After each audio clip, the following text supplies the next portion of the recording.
কি চাও? আমি আল্লাহ কেন দেখছেন? আপনার দানে কি আল্লাহ আছে? হ্যাঁ আছে, আছে তো, আল্লাহ সব জায়গায় আছে। অন্য দোকানদার রাজু না করে দেয় না। আমি দেবো। দুইটার আল্লাহ দেন। হ্যাঁ, দিচ্ছি দিচ্ছি। তার আগে তুমি বলো, তুমি আল্লাহ খুঁজছো কেন?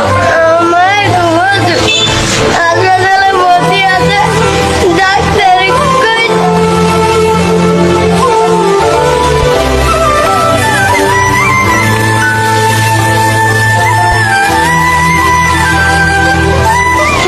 তোমার মায়ের অবস্থা খুবই খারাপ।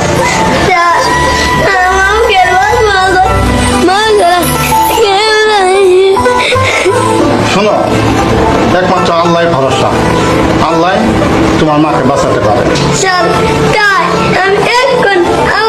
আসলে ভাই চোখের পানি ভাই ধরে রাখার মতন না। এই ভিডিওটা সর্বোচ্চ শেয়ার করে দেবেন, প্রত্যেকটা মা বোন যেন সবাই দেখতে পারে।